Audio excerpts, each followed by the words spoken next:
بسم الله الرحمن الرحیم. قدرمن دوستانو، السلام علیکم ورحمت الله.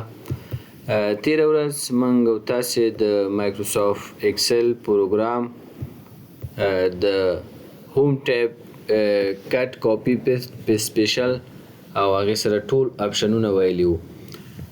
زمنګ نن درس چې د په فنډز کې د موږ په ورډ پروګرام کې هم فند ویلی دی. هغه فند او دا فند سره فرق نه لري، ټول همغه خبرې دي. د فند څخه هدف دا دی چې دلته لیکم چې آی ډي او وروسته لیکم چې نایم او بیا لیکم چې کورس او همدا ډول بیا لیکم ورسره فی او له دې څخه وروسته دا به ټول سلیکټ کړم او د دې څخه موږ او تاسې کولی شو چې بارډرز ورکو. یعنې کله هم چې راځو مختلف بارډرز دي چې موږ دې ته ورکولی شو. زه به راشم دې ته بارډر آل بارډرز به ورته انتخاب کړم، مکمل بارډر یې واخیستلی. دومره خبره دلته ګورئ، دا زه سلیکټ کوم او له دې څخه وروسته راځم دا له دې ځایه بولډ کوم، ایټالیک کوم، انډرلاین دې پکار ده نه ده پکار، انډرلاین هم ورته ورکوم.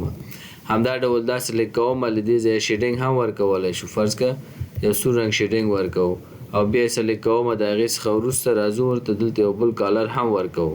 فرض که ټکس ته چې دی سپین کالر ورکوو. نو دا موږ سره همغه د ورډ ټول خبرې فنډ کې چې کومې خبرې په ورډ کې وو دلته هم دی. له دې ځایه کولی شو چې فنډونه ورته انتخاب کړو، مختلف فنډز دي. فرض که دا فنډ موږ ورته انتخاب کړ، له دې ځایه سایز کولی شو چې زیات و کم کړو. 14 مې سایز کړه، 12 څومره چې ستاسې ضرورت وي هماغومره سایز ورته انتخابولی شئ. له دې ځایه هم کولی شئ چې سایز کوچنی او غټ کړئ او له دې ځایه هم کولی شئ چې رنګونه انتخاب کړئ ورته. نو دا ټول هغه اپشنې وي چې موږ او تاسې په مایکروسافت ورډ کې ویلیو. نو دا فنډز هغه ته ورته دي او کوم نوی شی پکې نشته. بل هم موږ او تاسې سره د الاینمنټ ګروپ دی. ګورئ په الاینمنټ کې موږ او تاسې څه کار کولی شو. د دې لپاره به زه راشم دلته دا خانې به ورته لږ لویې کړم او اوس به راشم دغه آی ډي به ورته سلیکټ کړم. دا آی ډي ته چېرته غواړئ؟ ګورئ ټاپ الاین، چې کله ټاپ ولیکم دا پاس راغی. نه، پاس مې په کار نه دی. میډل الاین په منځ کې مې په کار دی. ګورئ منځ ته راغی. او که باټم ورته انتخاب کړئ نو باټم الاین لاندې راوړي. که دا ټول زه ورته سلیکټ کړم ګورئ او میډل یې ورته انتخاب کړم، ګورئ دا په میډل کې ما سره راغی.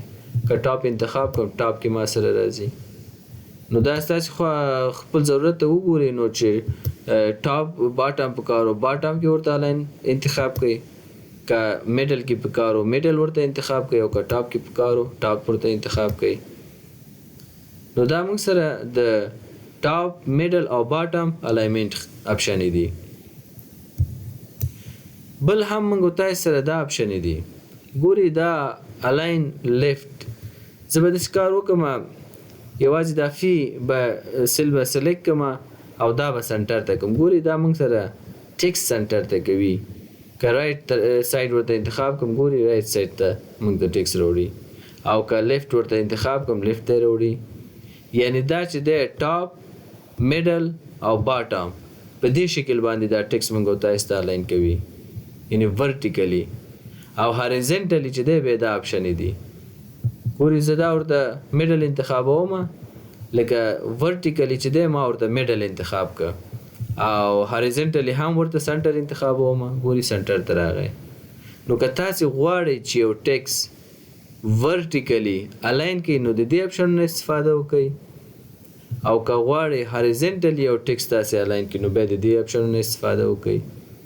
او که چېرته کسټم شکل باندې غواړئ چې یو ټکس تاسې الاین کړئ نو بیا تاسې کولی شئ د دغه دوه اپشنونو استفاده وکړئ، ډیکریز او انکریز انډنټ نه. فرض که دا ورته انتخابوم زه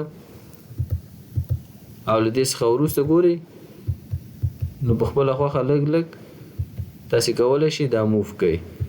په دې ځای کې هم پکار دی، دې ځای کې هم پکار دی، دې ځای کې هم پکار دی.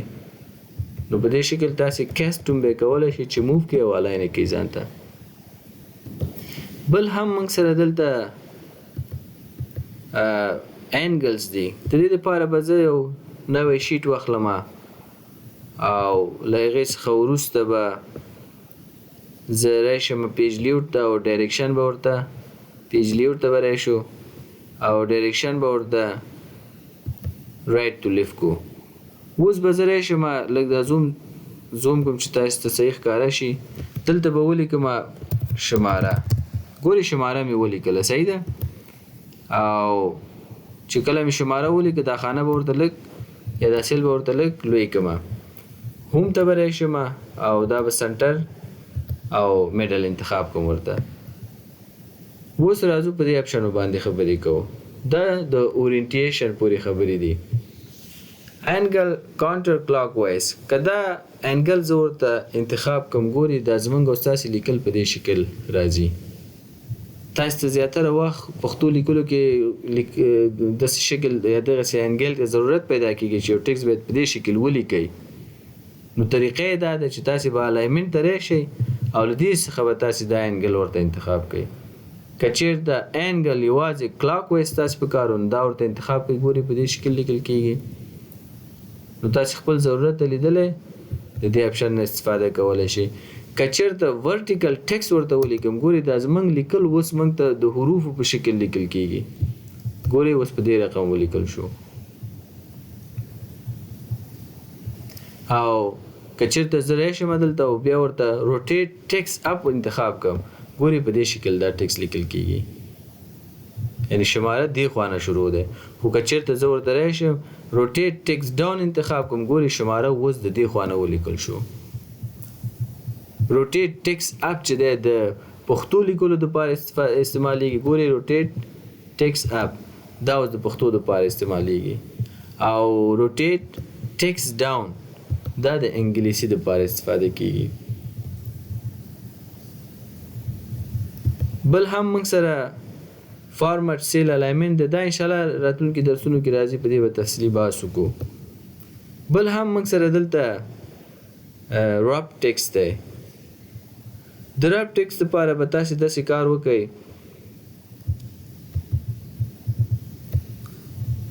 زه به یو بل شیټ واخلم. لومړی به راشم پیج لیوټ ته او شیټ رایټ ټو لیفټ بیرته به ورته لیفټ ټو رایټ کو او بیا به راشم یو نوی شیټ واخلم. بیرته به هوم ته راشو او په هوم کې به اوس په راب ټکس باندې خبرې وکړو. ګورئ د راب ټکس څخه هدف څه شی دی. زه دلته لیکم فرض که زه په انګلیسي باندې لیکم چې انجینر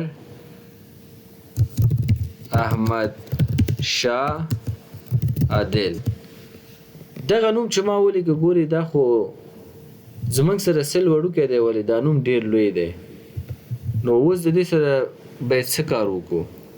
نو تاسې راشئ دلته راب ټکس انتخاب کړئ چې په همدغه یو سیل کې باید دا نوم ځای شي ولیکل شي. زه به تاسو ته لږ زوم هم کوم چې صحیح ښکاره شي.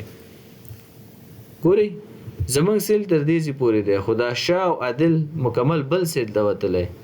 زه غواړم همدغه یو سیل کې دا زما نوم ځای شي ولیکل شي ځکه دا خو په پرنټ کې د پلو نه راځي. نو د دې دپاره به تاسې راشئ دا انتخاب کړئ او راب ټکس به ورته ووهئ. ګورئ همغه یو سیل کې دا نوم تاسو ته ځای کړ. ولی یو سیل کې ځای کې ستونزه په دې کې چې پیدا شو. ستونزه پکې دا پیدا شو ګورئ دا خو یو سیل کې شو دا لاندې سیل به ترې نه وړوکی شو پاس سیل غټ شو لوی شو. اوس شاید ځینې نومونه لوی ځینې کوچني نو دا یو سیل لوی او یو کوچنی دا خو بیا ډېر بد ښکاري. نو زه وایم دا داسې ماته جوړ کړه چې دغه د سیلونو اندازه هم خراب نشي. نو د دې دپاره بیا تاسې راشئ دې ځای ته او له دې څخه وروسته یعنې سیټ اپ ته به راشئ. د دې ګورئ دا ویکټور علامه چې ده الایمنټ سیټینګ ته چې کله یې سیټینګ ته راغلی دا راب ټکس ورته آف کړئ شرینک ټو فټ ورته انتخاب کړئ. کله چې شرینک ټو فټ ورته انتخاب کړو اوکې کړئ. ګورئ شرینک ټو فټ څخه هدف اوس دا شو سایز به تاسو ته کوچنی کوي خو یو خانه کې به ځایوي. که تاسو څومره لوی نوم راشي شرینک ټو فټ تاسې ورته انتخاب کړئ دا سلیکټ کړئ. له هغې نه وروسته تاسې راشئ سیټینګ ته او دلته شرینک ټو فټ ورته انتخاب کړئ اوکې کړئ. ګورئ همغې خانه کې تاسو ته ځای کوي. نو تاسې خپل ضرورت ته لیدلی یا راب ټکس استفاده کوئ یا شرینک ټو فټ ورته استفاده کوئ. زه به بیرته راشم راب ټکس به ورته انتخاب کړم سټنډرډ ده اوکې به یې کړم. نو دا موږ سره و د راب ټکس او همدا ډول shrink to fit. بل موږ تاسې دلته یو څو نور اپشنې لرو د مرج ان سنټر. دا موږ تاسې سره ګوري ډېر مهمه وظیفه مخ ته وړي. زه راځم پیج لیوټ ته. اول خو به دا لیکل زه ډیلیټ کړم او بیا به راشم پیج لیوټ ته او د پیج لیوټ څخه وروسته به راشو شیټ به ورته رایټ ټو لیفټ انتخاب کو. زه راځم دلته ورته لیکم شماره او له هغې څخه وروسته شهرت ورته لیکم. شهرت زه دا دواړه سیلونه غواړم مرج کړم. دا دواړه سلیکټ کوم، هوم ته راځم او وروسته راځم مرج ان سنټر ورته انتخابوم. مرج ان سنټر په دې معنی دواړه خانې راته یو کې اوس به پکې ولیکو چې شهرت. صحیح ده؟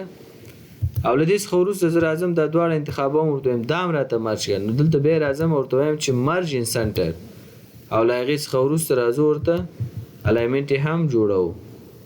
سنټر کې به ورته انتخاب کړو. دا شماره شو، شهرت شو. اوس دلته لیکم چې نوم. صحیح ده؟ او بیا لیکم چې د پلار نوم.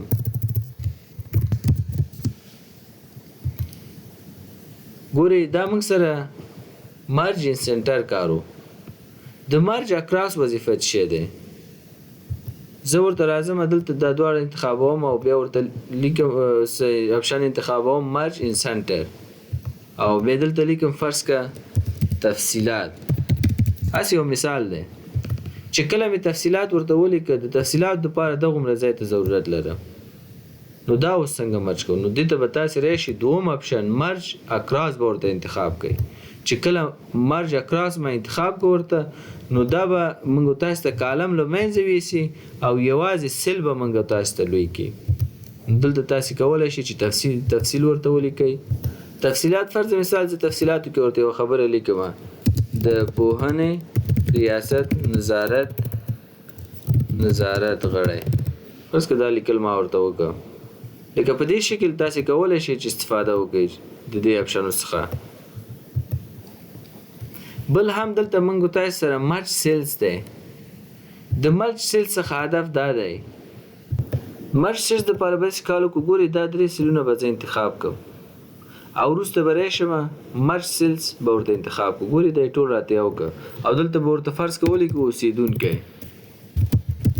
یا استوګنه.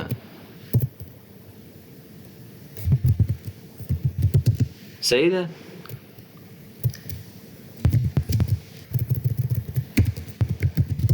اوسېدونکی به ورته ولیکو. چې کله هم دا ولیکه دا به ورته سنټر ته کو او له دې وروسته بیا کولی شو ورته ولیکو فرض که اصلي او فعلي یا اوسنی استوګنه. نو په دې شکل باندې موږ تاسې کولی شو چې خپل همغه ضرورت ته لیدلی سیلونه ځان ته مرج کو. خو دلته یوه بله خبره هم ده ان مرج سیل. د ان مرج سیل څخه هدف دا دی ګورئ دغه سیلونه چې ما دلته دا کوم کالمونه چې ما مرج کړي زه دا بیرته ټول انتخابوم او بیا راځم ورته وایم دا بیرته ان مرج کړه راته. ګورئ دا به ټول بیرته ان مرج کړي. کالم پکې پیدا شو. دا ما مرج کړي دا دواړه انتخابوم او بیرته راځم ورته ان مرج انتخابوم. ګورئ دا بیرته ماته ان مرج شو.